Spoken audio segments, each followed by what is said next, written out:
Oh, Marcus, I've wanted to ask you this for a long time. You've been at United, as I said, since you were 6. And I believe you started out astonishingly as a goalkeeper, an orthodox path to superstardom. You've said your childhood idol was our own New Jersey's finest Tim Howard. Is that true? Yeah, it is true. I wasn't a keeper when I was at United. Just the year before I got scouted for United, I played in that, and yeah, Tim Howard was my favourite player. So I used to have. You're like, I want to be that man, Tim Howard, or nothing else. I don't know what I was thinking, but I had. I used to have a Tim Howard 24 shirt, and yeah, that was me in the garden. It was either him or Rooney, so I used to choose between the two. Goalkeeping's loss, you became goal scoring's gain, and I'm speaking to you at a time in which, honestly, you've appeared inevitable. 18 goals in 22 appearances in all competitions since the World Cup finished. If you're in NBA Jam, you'd have a hot hand. How do you explain your flow, Marcus, to yourself? No, it's about just being in good rhythm. You know, it helps because we're playing so many games. It's pretty much 3 games a week since the World Cup. So, you know, it's important for me to just maintain fitness as well as I can, recover as quickly as I can. And yeah, but when you pull your foot back to shoot, Marcus, does the goal look massive and the goalkeeper tiny? Do you think about what you're going to do with the ball, or is it just Jedi mind trick level skills for you right now in terms of what's happening? Yeah, I think like I mentioned before, it's just about rhythm. Once I'm getting in the goal scoring positions, it's just about all the things that you've been training and working on your whole life. It comes into play, and you don't actually think too much about the stuff that you're doing. And yeah, when I'm playing like that, that's when I always score the most goals. Serious question. What has Erik ten Hag done for you tactically and mentally to unlock your blistering form? Yeah, I think he's obviously played a massive part. The main thing, he's got the team on one page, and we understand our way of playing, and we're relentless in the terms of, you know, we want to beat teams in our way of playing. And I think, you know, from the start of the season, we didn't start so well, and we've seen ourselves grow and improve, and there's still a load of room for improvement now, and he always reminds us of that, and you know, he's always got us pushing to improve every single day. So yeah, there's not much time to look back on what we've done. We're just, you know, focused on improving as a team and trying to reach our objectives. Can you tell us, when you've just scored and you look out at that world of limbs in the Stretford end as they sing Rashford is red from Wythenshawe he loves to fight, what feelings do you experience in that moment?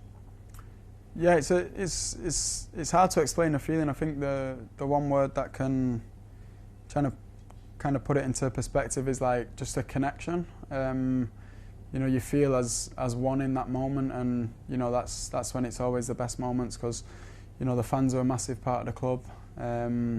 So yeah, when they celebrate my goal or celebrate anyone's goal, and you know, the whole team celebrating, the staff are celebrating, the bench is celebrating, the fans are celebrating, it's a unique moment, and yeah, it's just an incredible feeling.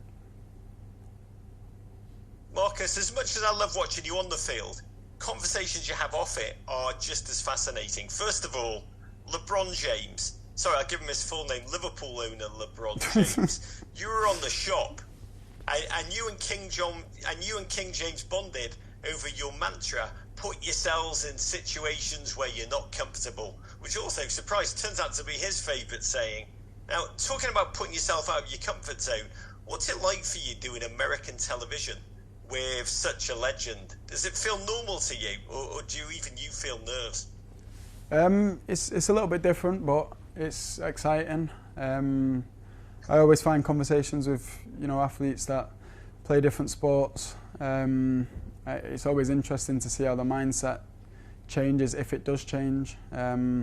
Obviously in football we play with 11 players on the pitch, so it's always interesting to me to have them conversations with people, and plus it helps me grow as an individual, on and off the pitch as well. So yeah, I always try and put myself in them types of situations, because I feel like I get so much from it as an individual, and it's important to share, you know, and just try and help other people that might be listening. See if that can help them. Another incredible conversation. The one you had with Barack Obama. You talked about social responsibility, your mutual love of books. There was a remarkable moment where he talked about how you were well ahead of where he was in terms of leadership at your age.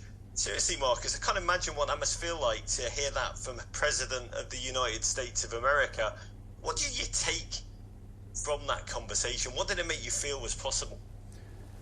To be honest, that was probably one of the best conversations that I've had. I think we was only supposed to be on there for like 20 minutes or something, but we was just chatting for about an hour.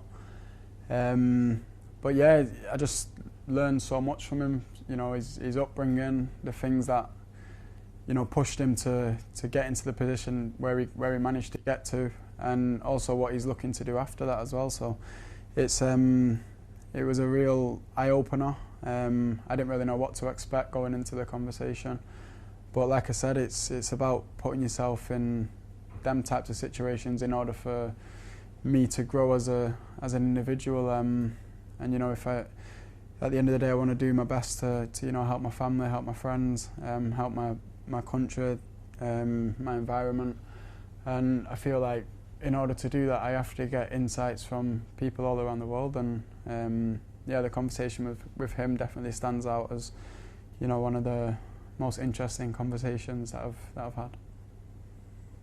Last question for you, Marcus. By the way, that conversation helps you develop as a human being. Talking to the likes of me helps you regress, Marcus, and you're very good at both of them. But we've got a very young audience here in the United States, Marcus. And serious question, what lesson can other kids across Manchester, across the world, take when they see you, Marcus Rashford, doling out advice to two global icons like LeBron, like Obama? Can you put into words your approach to life in simple terms that other young people can learn from and follow?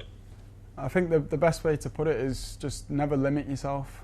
You know, I come from a small neighbourhood in I've actually lived all across Manchester growing up, so I've moved a lot. I've met people with really closed mindsets, especially when I was younger, and it was disheartening. You know, I had a dream from when I was, you know, ever since I can remember, and it was to play for Man United. So it was a massive dream, but I just always thought it was possible. You know, as a kid, I was given the environment to dream, and not everybody has that environment. So yeah, for me, the message is just for kids to, you know, follow their own paths, and even if the environment that they live in or the surroundings don't quite support that, keep it in their own imagination and just follow it. You know, you can only let yourself down if you don't try 100%. So, you know, just give it 100%, give it your best shot, and then you'll have no regrets.